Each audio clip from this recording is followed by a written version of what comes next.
battleship, quite close. Fire torpedo! Sorry.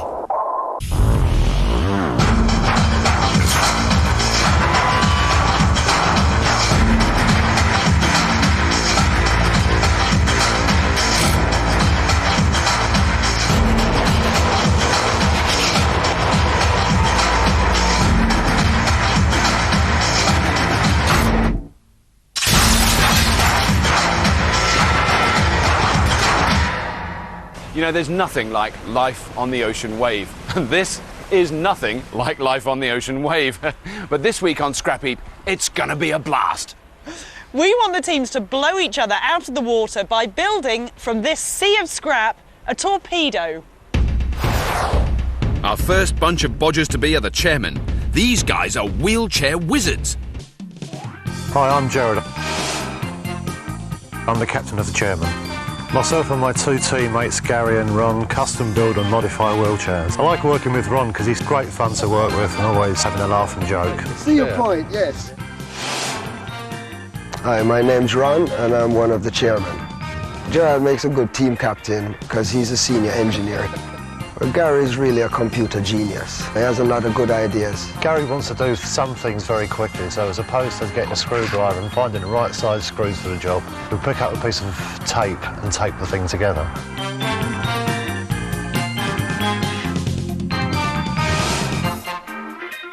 I like to get the job done quickly, so I like sometimes tape things up, but that annoys Jared. We'll make a good team because we work together well and we're coming from 3 different angles.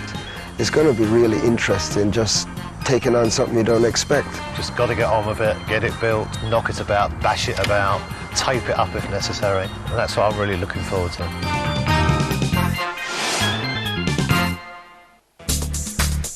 Joining the chairman to provide top tips is Steve Takel, an underwater vehicle boffin at the MOD's new research company, Kinetic. Flying in from the RAF are a trio of talented tornado technicians, the Top Guns.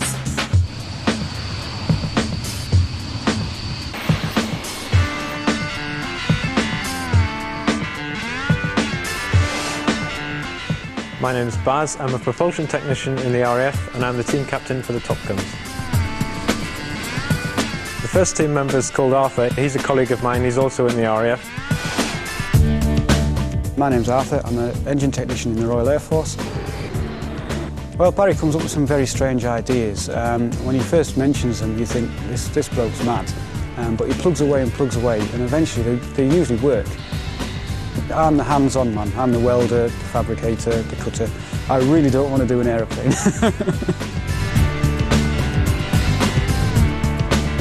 The second team member is a friend called Rob, and he's a qualified airline pilot.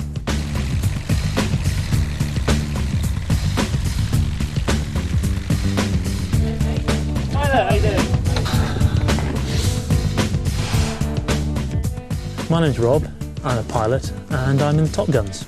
Being a keen sailor as well as a pilot, I think I'm uniquely qualified to fly, drive, sail or crash anything that we have to make on Scrapheap Challenge. Barry will be a good team captain because he always comes up with a lot of very creative ideas and doesn't always approach things from the same angle. I think we'll make a good Scrapheap team because we've all spent our lives basically tinkering around with cars and anything mechanical. Priming the Top Guns is expert David Jackson from BAE Systems. He runs Project Archerfish, a device that seeks and destroys underwater mines. Battle stations, teams, battle stations. Chairman, are you ready? Yes, sir. Yes. Top Guns, are you ready? Yeah! Oh, good, because it's time to launch into action. Set your sights and take aim. Because your target today is to build a truly terrific torpedo. Wow. We'll provide each team with a battleship. Your task is to destroy your opponent's boat. 3 direct hits and the battleship will sink along with all its crew. OK, teams, don't get wet, get building. Kathy, please dong the donger. Go! As we are all hoping to survive tomorrow, the teams aren't allowed real explosives, but they do have to build a fully functional torpedo entirely from scrap. First of all, I really want to try and get something looks like a torpedo. Right? Good start, yeah. We try and go for an electric drive, car batteries or something, and then we look for some kind of propulsion system, maybe got some motors here. The chairmen are planning to build a radio-controlled torpedo powered by a load of car batteries inside their hull. As radio waves don't work underwater, the aerial will have to sit in a funnel that breaks the surface. The batteries will run 2 motorised propellers either side of the hull. They'll drive their torpedo forward and steer it in the right direction. All those batteries will weigh a ton, so they'll have to work out how to stop it sinking. And as a finishing touch, they're planning to give it a scary shark's fin. Yeah, speed might be essential if we come to the shootout. Yeah, you want something that's going to be pretty fast. Yeah. Oh, one important thing is we want to have a really big kind of mouth drawn in here with teeth. Oh, absolutely. Yeah, because that'll scare them, I think. For us when we're working underwater. The Top Guns have a very different idea in mind. So we're going to do slightly different. We're going to do an inside-out torpedo. Right, okay. We're going to be some distance back here. We're standing on our raft. Okay, we're going to have our batteries back here. So we're going to send our power down the wire all the way to the torpedo. Okay, so as the torpedo runs out, it's going to pull a cable behind it. They're planning a wire-operated torpedo. Their batteries will stay on dry land and will be attached to the torpedo by a great long electric cable. This will carry power to a motorised propeller at the stern and control some kind of rudder. When they fire their torpedo, they'll pay the cable out, but they'll need an awful lot of it to reach the target. And all that electricity and water could prove an interesting mix. The most critical thing, without a doubt, is going to be the motor and fan assembly. So that's got to be your #1 priority, guys, yeah? So it's a race into the scrapyard with both teams looking for car batteries, electric motors and torpedo casings.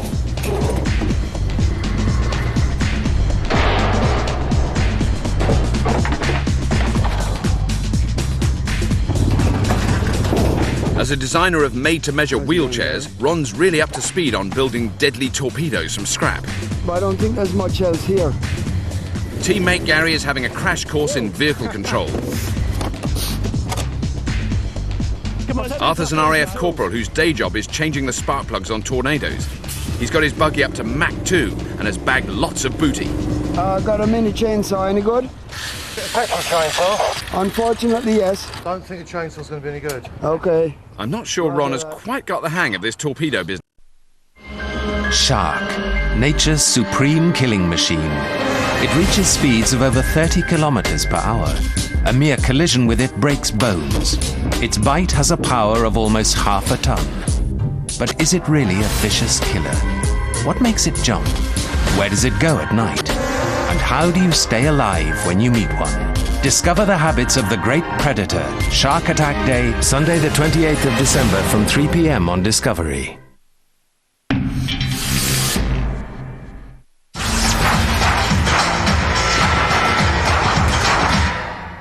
Incoming! Welcome back to Scrapheap Challenge, where our two teams are building torpedoes. The controlling system of some kind of Mercury outboard motor. The Top Guns are flying in perfect formation. Is this only use to you, lads? Yeah, might be. Okay. While the chairmen are still on the starting blocks.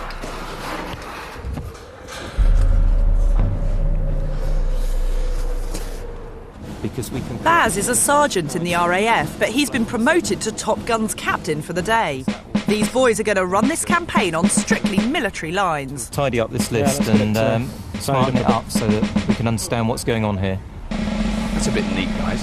Wow. Hi, Robert. This is really efficient. Well, yeah, we're just in the process of redrawing, tidying it up a bit. Right. So what's your basic plan then? We're going to have a sort of sealed pressure hull, and we're going to have a flooded motor on the back. What, meaning that it's sort of exposed to just water? Just exposed to all the water, yeah, rather than being in a sealed unit.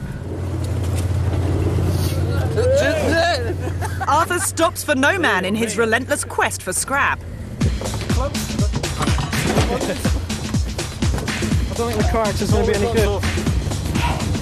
And we're moving most of the scrapyard in here. Just keeps coming. I can't believe how much has got in there. We are building 3 torpedoes, aren't we?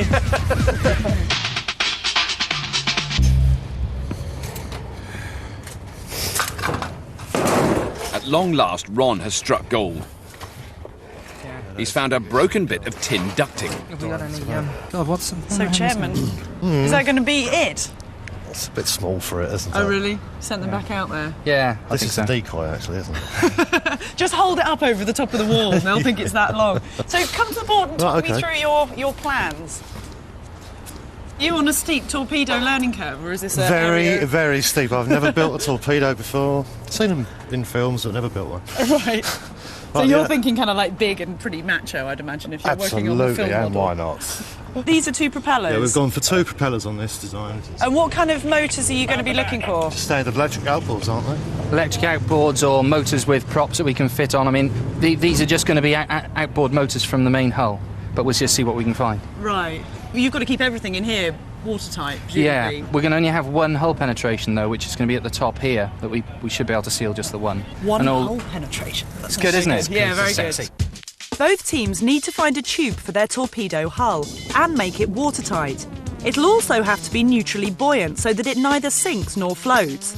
To be neutrally buoyant, the torpedo must weigh no more or less than the water it displaces. 1 litre of water weighs 1 kilo. So if the torpedo weighs 50 kilos, it must displace exactly 50 litres of water. Any less and it will break the surface. Any more and it will sink like a stone.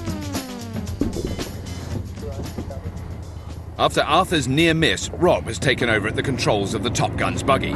After all, he is a qualified pilot.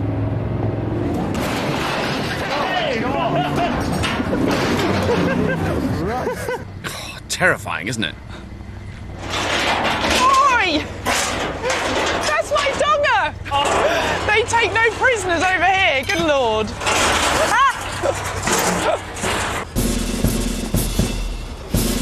Copy. The Top Guns already have everything all present and correct. Their torpedo plan is proceeding with perfect precision.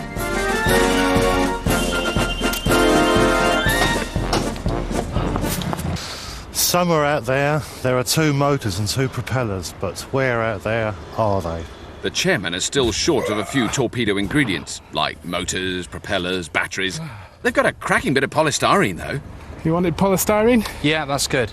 It's actually steel, I'm just really strong. That huge, enormous piece of polystyrene, I think, might be their fin, which is about 15 times the size of their whole machine. Right. It looked like a shark or a whale going through the water. It's called Jaws. Oh, is it already? Psychological warfare is what they're working on. They're going to their big idea, and I'll say it quietly so the Top Guns don't hit, is to draw teeth on the front of their torpedo. I'm glad they're working out the important technical stuff first. Well, I think that might be a thing to watch for with them, because actually they've found there's lots of potential torpedo bodies, but they haven't got. I don't think they've got any motors yet. Right. And they need 2. And I'm not sure they've got any batteries yet, and they also need 2 of them. The Top Guns, I have to say, have more batteries, engines. They've got so much stuff. They're an efficient military team. They're like a unit. They just went out there and they just got everything immediately, so quickly. The whole place full of stuff. Because they've got, I mean, I can see 6 propellers. I mean, they must have every battery on the Scrapheap, I'd say. Thousands of batteries. They've got everything over here. They have got everything. The chairmen are really, at the moment, they're going to have to sort of, they could put a big rubber band down the middle and wind it up. I think that's about the best they're going to be able to do. That'll do it.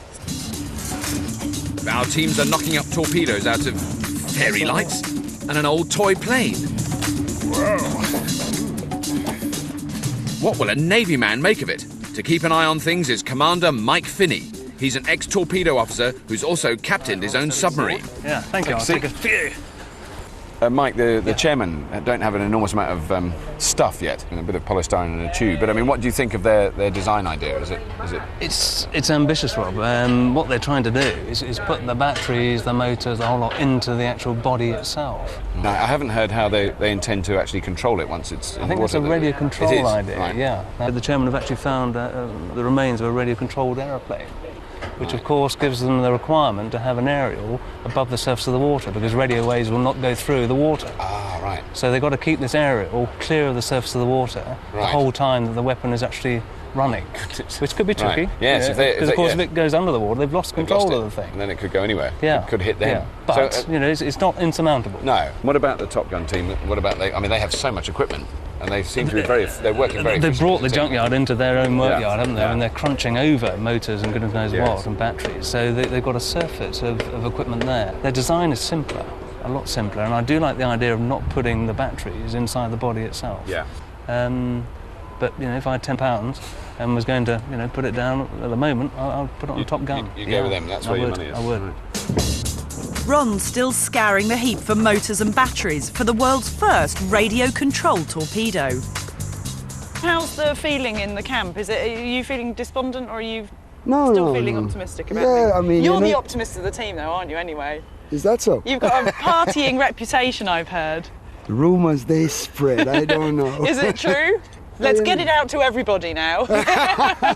Well, you'll never be left alone. Gerard and I built this really nice barbecue. Right. And every time we cook like jerk chicken, roast corn, roast plantains, potato salad. Proper Jamaican barbecue. Yeah. Excellent. Yeah. Lots of rum. Big bottle of rum. Yeah. The Top Guns are so far ahead, they've even started work on a top-secret directional guidance system for their torpedo. These are the rudders here? That's right, yep.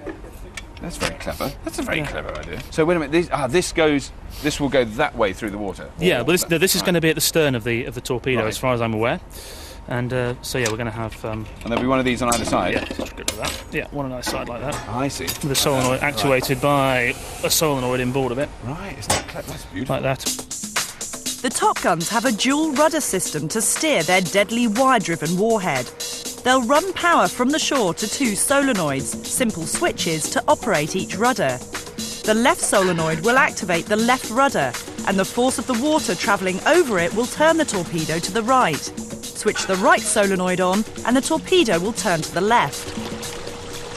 This is really neat, tidy, really quality engineering you're doing here. It's a bit disturbing. Just buttering us up. Not quite as smooth and neat as your driving, I noticed earlier on. Oh, it's superb, wasn't it? I mean, because being a pilot, I would assume that sort of accuracy and sort of precision, especially landing. I dinged your dong. Yeah, no, well, not mine. It's Kathy's. She's quite upset. I know. She said someone knocked my dong over. I don't know what she was talking about. I asked if she was insured, but I don't think she is. No, it's not covered. Yeah, it's not covered. It was specific. There was a dong exemption clause in the insurance policy. Ah. Our team's home-knitted torpedoes are starting to take shape, but they're still a little way off the real thing.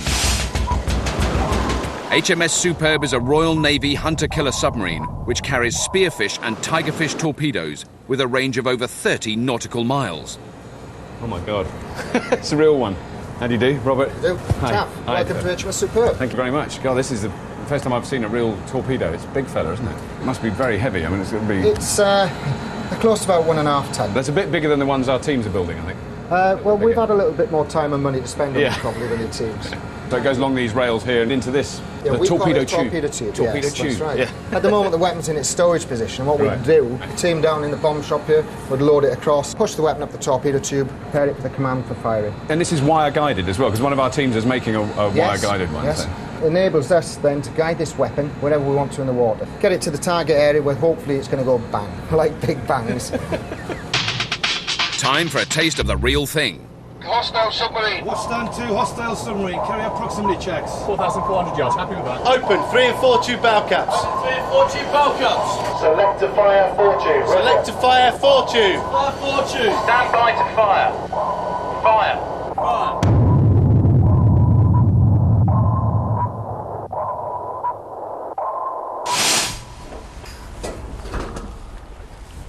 Teams, you have 5 hours remaining. 5 hours remaining, teams. Thank you. Wheelchair-making wonderkins, the chairmen, have been struggling all day to get the bits for the world's first radio-controlled torpedo. RAF boys, the Top Guns, are really flying.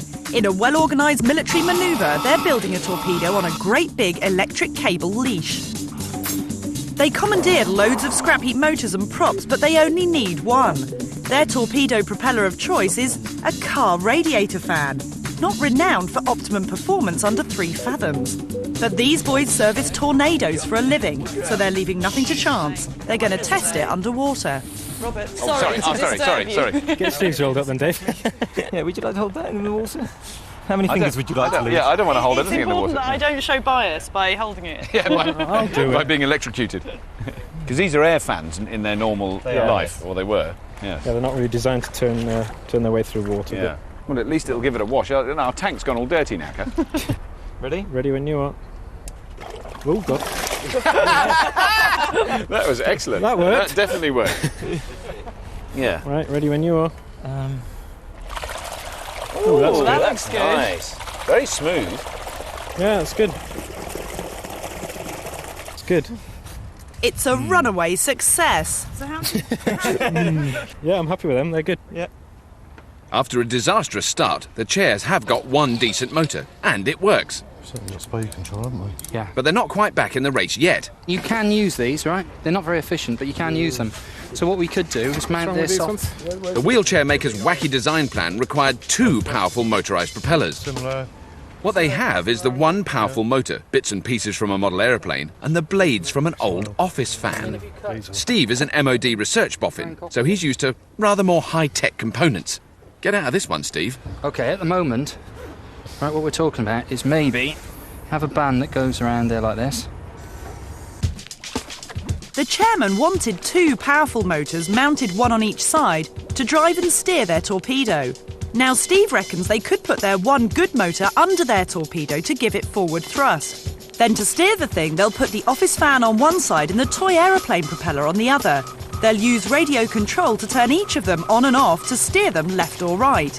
It's completely balmy, but they might just pull it off. The Top Guns rejected radio controls in favour of wire. They'll power and steer their torpedo via a great long electric flex. RAF Corporal Arthur has been on wire collection duty since roll call.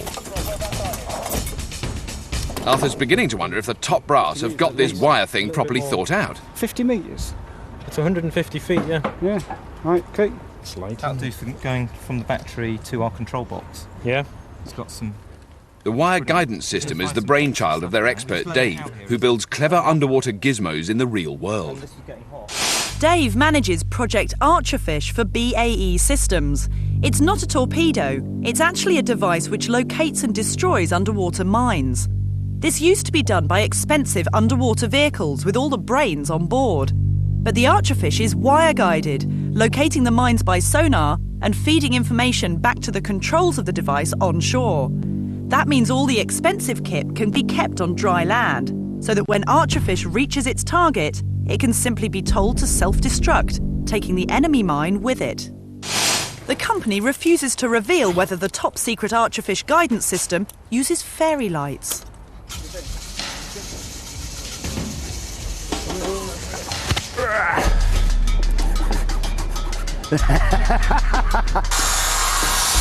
The chairman have committed. You know, they've had goes with their design. They haven't managed to find the bits and pieces that are required for their design.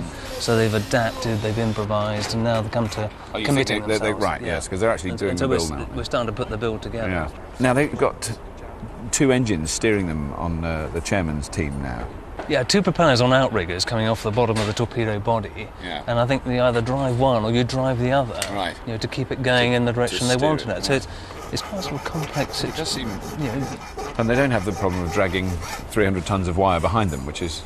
Meanwhile, the wire making goes on with the Top Guns. Arthur has been making wire all afternoon. Yeah. Lots and lots of joints. I think they've actually cottoned on to the scale of how much wire they need. My money, I think it's still on Top Guns. It's still on Top Guns, even now. Still no more than a fiver. Right. Poor old Arthur has been on extended wire splicing duty, but finally the end is in sight. Hello. All you've been doing all day is sorting out your wire, and I've watched you sitting there with your wire. I should be in the Navy, take up knitting. Well, you could have done a lot of knitting, couldn't you? So how long have you got then? Have you worked out how long that is? There's 65 metres. 65 metres. And what? 47 metres. Oh, I see. So you're plenty. You've got plenty. The torpedo will have to travel nearly 50 metres to its target and needs 5 separate control leads, making a weighty 250 metres of wire in all. They're going to attach floats to stop it dragging their torpedo down, and they have a power delivery dilemma. There'll be a voltage drop along all that wire to their motor. They reckon 2 batteries should provide enough juice to overcome the voltage loss. If not, they'll have to add more. But there's a big risk. If they send too many volts, their wussy fairy lights, wire and motor could simply burn out. Gentlemen of the teams, you have 2 hours remaining. 2 hours remaining. Thank you. The wheelchair boys want to avoid getting that sinking feeling. So MOD boffin Steve is doing their buoyancy calculations. So that's another 12 kilos. And we made an error on our calculation of ballast. It's 84 kilos, roughly, 84, 85 kilos. Far out, 93. No. Both teams need a torpedo with neutral buoyancy, so it doesn't sink or float to the surface. But the chairmen always face the biggest buoyancy challenge because they're carrying their heavy batteries on board. Now, expert Steve is actually worried that their torpedo displaces so much water that it's too buoyant and may break the surface. He reckons they need to add ballast to get the weight just right. The chairmen have taped those heavy batteries to an even heavier chunk of iron to weigh their super buoyant torpedo down. There we go. I can see you work very hard. OK, can we just... You're going to slide that in? Oh, yeah, that's OK. Great. Shall I hold it upright? Oh, yeah, please. You've got to try and be skillful now. Yeah, no, double problem now. Right. We have tips for this stuff? No, that's OK. And how many engines are you going to use? I can't quite We've got 3. One to pull it forward and 2 just to turn it one way and the other. And they're just over, actually Gary's working on now. I'll go and have a look. Gary. I can't see any. Where is it? I can't see one engine at the moment. Oh, there's one. Right, is that your main one? No, that's a side, little side fella. And you've got another motor for the other side. C. No. So that's your. Brilliant. I mean, there's a very minor difference in weight. I suppose beggars can't be choosers, can they, really? Just to the layperson that hasn't had an enormous experience of marine technology, there's quite a big difference visually between these two. Absolutely. But I'm sure, Having not had a lot of experience myself in marine technology, that looks like a huge difference. I mean, if you were building a wheelchair, just for instance, with one wheel that size and one that size, with an engine, a slightly bumpy ride. It would be, wouldn't it? It'd be interesting. That'd be fun. I mean, I've never seen a propeller like that in water, but it'd be interesting. I mean, it'll do something. Right. The Top Guns have their buoyancy calculations done and dusted. And believe it or not, that water ski is actually a cunning solution to a potential problem they spotted at the start. The Top Gun's single propeller would have a tendency to spin their tubular torpedo round in the water, rather than propelling it forward. The military minds have worked out that a water ski on top will act as a float to stabilise the craft and prevent it spinning round. Oh, and they also plan a keel at the bottom to do the same job. As you'd expect from these boys, it's belt and braces. So what else have you got to do still? Mount the motor up, get all the wiring in for the solenoids and the motor. We're going to bring all the wiring up this tube here. Yep. And obviously the wire's going to be floating on the surface, so it's going and to you're confident that it will float? We've still absolutely resounding confidence. We've yet to attach flotation devices to the wire, but we're going to do that. So you're going to have little buoys or something along its course? Every metre or so we'll just have a bit of polystyrene or something just to keep it floating. Oh right, okay. Oh, well, that's reassuring. You're very calm over here. I'm very impressed. Must be all that flying deadly planes. Well, it must be, yeah. Team, this is your 1 hour call. You have 1 hour remaining. 1 hour's construction time remaining, teams. Thank you.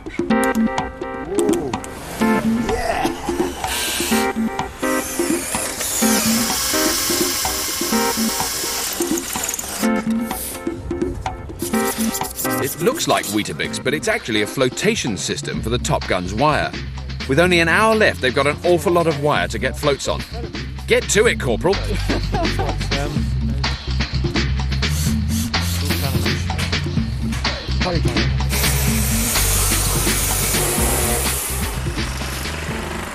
I love this time. What an effort. What an effort. And I also think it's suddenly transformed from sort of a bit of old tube with a lump of metal in the bottom of it to something that looks very sort of submarinary. I admire the way they've actually thought this one through. I mean, the worst thing that happened to the chairman's device is they put it in the water and it just disappears. Just sinks. Yeah, and that would be very sad. So they're going to do it carefully. Yes. It's heavy, isn't it? It's going to go straight to the bottom of the pool. No, it's not. I like the idea that if it works and if it's in the water and it goes along, there's nothing else to get in its way. There's no bits of wire hanging out the back or anything else. It's completely autonomous. And so it's sort of a far more covert approach than Top Guns, who is covert apart from the fact there's half a water ski. Yes, and 300 miles of wire hanging out the back. But it does look very neat. It does. They've done a very neat job. It looks a professional engineering job. Yeah. I have to say that if they can really put off the chairman, are going to come up with a good torpedo. Yeah. I'm actually going to switch my betting now. I'm going to go below the fiver, though. And I'll what are you, put, £2.50? A couple of quid.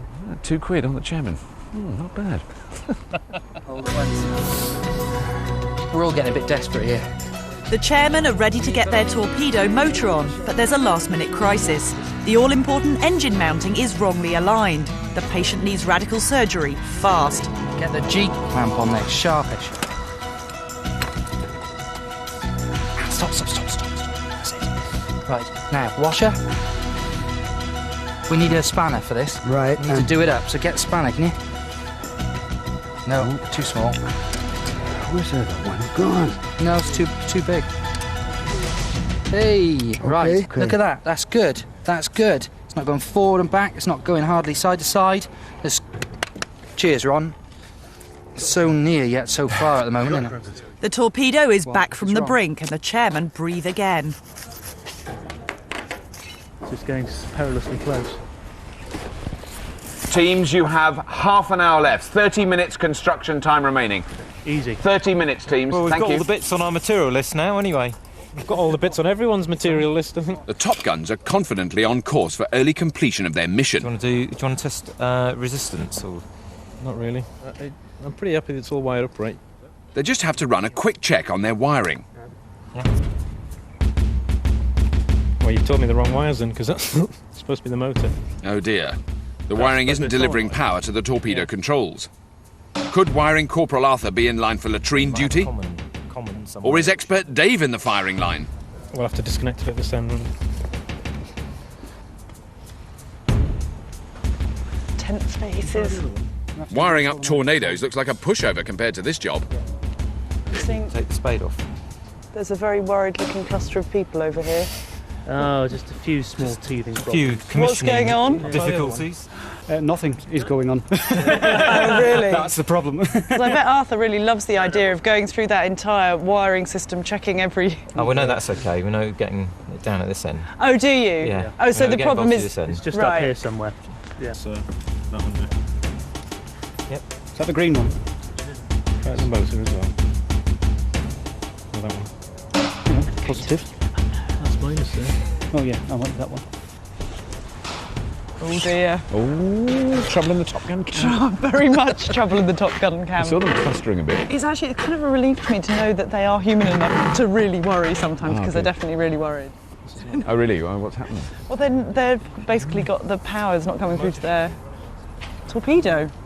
There's some problem in the electrical circuitry, not in the 250 feet of cable. They absolutely assure me. But so they're going through checking each individual component. But then where all the wires cluster together and then join onto the rather beautifully made board with switches, it somehow all goes horribly wrong. No, second circuit. Open circuit. For the wheelchair boys who are on the Top Gun's tail and closing fast. Their mismatched fans and props are all wired up, and they work. Yeah. No, that is amazing. It's so utterly... Because it's great that I like the steering fans. One's going with like enormous power and force. The other one's going... That'll fox the opposition. It will, it'll throw them. Just... No, I'm not mocking it. I'm so impressed. It's done with bravery and pizzazz. It's permanently dirty now. I won't be able to get any dates for... ever, actually. Teams, you have 10 minutes. 10 minutes left. 10 minutes left, teams. The chairmen have so little left to do, they seem to be adding some artwork to their torpedo nose. Not just touching it, yeah. But time's running out, and those RAF boys still haven't got their torpedo rewired and ready for active duty. Nothing. You got them connected up? Mostly went. I think it's struggling. You got yours the wrong way around, mate. Oh dear. Without working controls, it's not so much a torpedo as an airtight drain pipe decorated with bits of blue plastic and a water ski. Oh, there's a spark there. Yeah, there's a spark, so we're getting volts. Teams, this is your 1 minute warning. You have 1 minute left. 1 minute construction time left. In a minute. You can do a lot in 1 minute. We can. Right. We have got no choice. Right. Just a few final touches to the chairman's warhead. But can the Top Guns finish their rewiring in time? 10, 9, 8, 7, 6, 5, 4, 3, 2, 1. Down your tools, blow your ballast tanks, take a big long rest, and tomorrow we will test 2 truly tremendous torpedoes. So who will win the underwater shootout? Can the Top Guns with their hastily rewired torpedo, powered by a car radiator fan, hit the spot? Or will the wheelchair maker's ludicrous-looking radio-controlled warhead, more gums than jaws, put the wind up the opposition? The teams will take it in turns to fire their torpedoes at the opponent's battleship. To sink it, they need to hit it 3 times, once at the bow, once in the middle and once at the stern. The first team to hit it 3 times will be the winner. Now, in the event of both teams hitting 2 targets with their first 2 shots, then the third and final shot will be a simultaneous shootout. The teams are allowed an hour's tinkering time to tweak their torpedoes. The chairmen have turned their wheelchair-making skills to rather more warlike effect to build a radio-controlled weapon. While aircraft technicians, the Top Guns, have built a wire-guided torpedo with controls ashore. The chairman's warhead carries all its batteries on board, so they better have their buoyancy calculations right. Will it sink or swim? Oh, it's bottom heavy. That'll be sink then. Look out, mind below. You chaps are in the right place today. In the water. Yeah. So what's the situation? Is it too light or too heavy or too what? Well, we actually probably need about another litre of buoyancy in the back. We've got a bit too much at the front. It looks like it's a bit up at the front. Yeah, not quite enough at the back. A couple of high-tech chunks of polystyrene do the trick. You're just feeding it a bit of polystyrene. When you get it critical, it'll just almost hover in the water.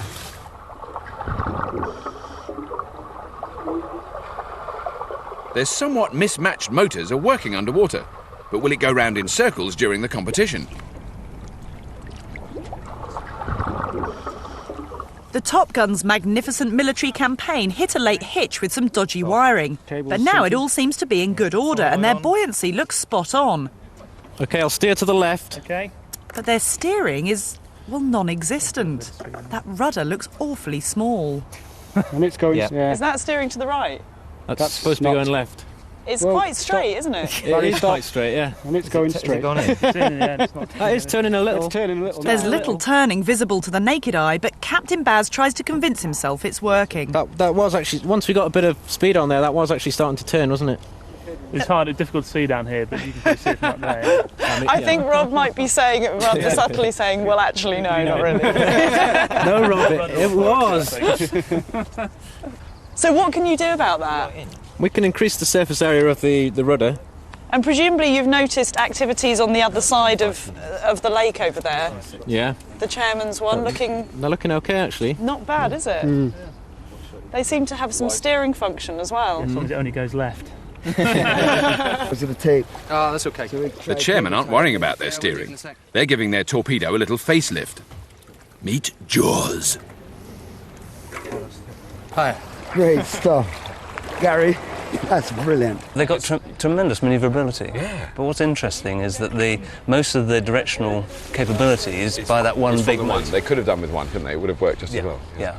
Well, the Top Guns one is working very well as well in terms of buoyancy and staying upright and being at the right point of water. But I'd say manoeuvrability isn't the strong point of that machine, is it? No, I think they've got a bit of work to do there.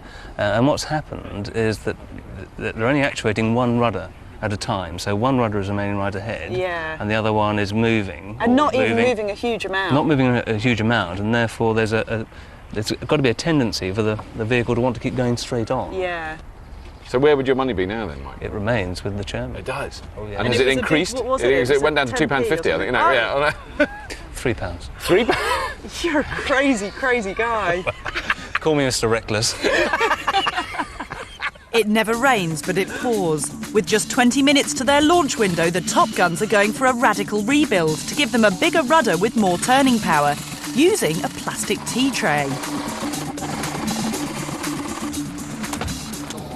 Mission accomplished. Time to give their missile an appropriately terrifying image. Bring a couple of screwdrivers. The teams are 150 feet apart. and there's a rock in the middle which they'll have to steer their torpedoes around. It's time for battle to commence. Get those batteries wired up, Top Guns. Switch on the radio controls, Chairman. The moment of reckoning has come. Okay, teams, are you ready? Yes! Jolly good. The Top Guns are going to fire first, and they will fire their torpedo when they hear my sophisticated air horn like this. Now, if your torpedo hits the side of the pool, the rock, Kathy, who's down there, keeping an eye on things, or goes past a target, that will count as a missed turn. OK, teams, Top Gun, prepare to fire your torpedo.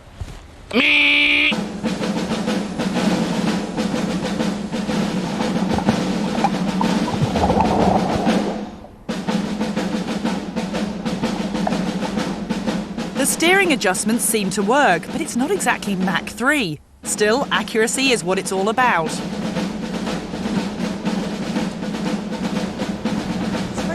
It's very quiet. Well, it's a stealth. It's stealth, you see. People would just think that was a floating reed coming towards them.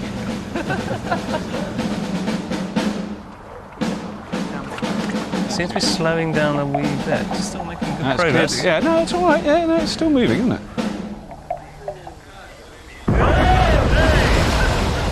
So it's a perfect strike amidships for the Top Guns. 1-0. OK, Chairman, are you ready? Yes! Launch your torpedo! Oh, now this should be good.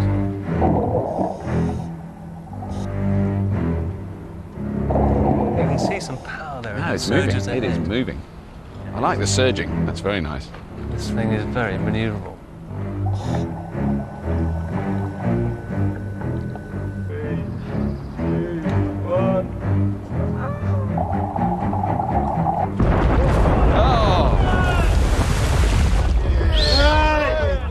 Bang in the middle for the Chairman. It's 1-1. Top Gun, fire 2.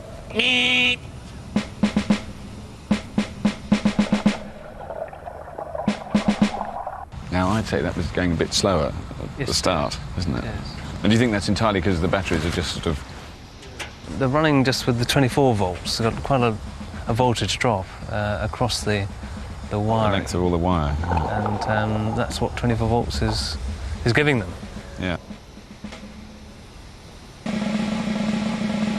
The Top Guns are worried. They know that if there's a draw, it'll be a shootout and speed will count.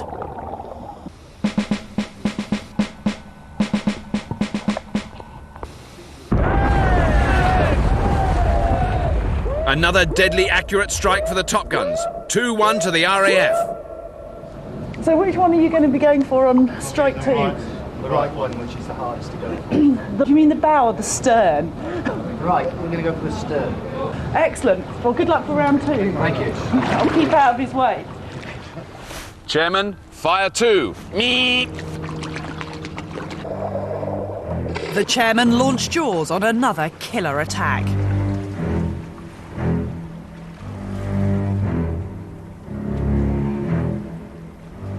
It's a near miss for Jaws around the rock. But Jaws is manoeuvrable, fast and deadly accurate. Right. He's steering like a dream and nearing his target.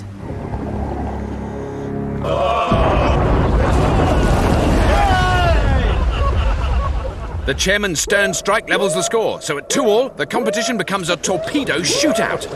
2 strikes apiece. It's too close to call now.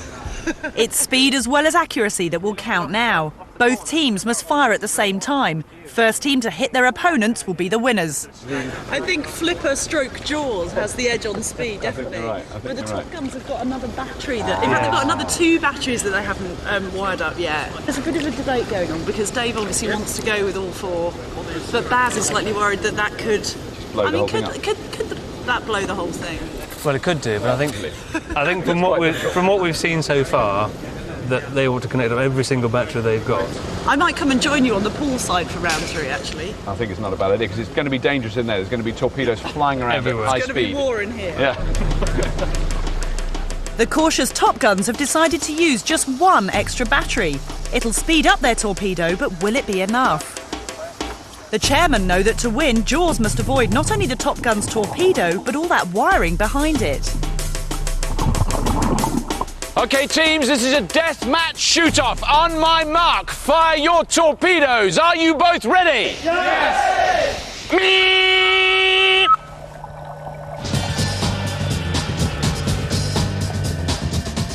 The Top Guns are faster than before, but is it fast enough?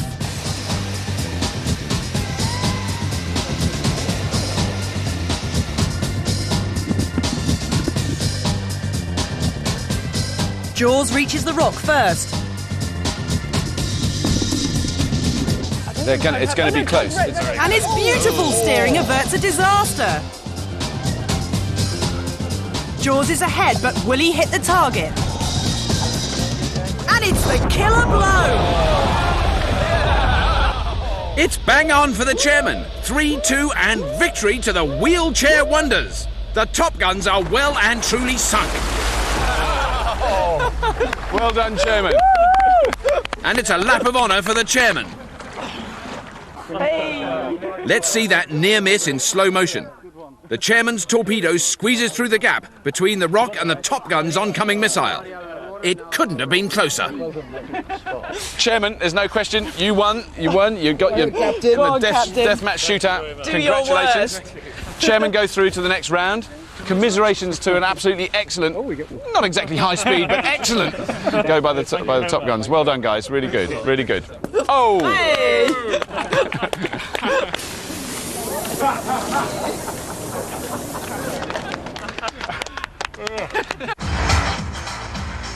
Next tonight, we're following the largest civil engineering project in history to build Hong Kong's airport on a platform created by levelling 2 islands. It's extreme engineering after the break.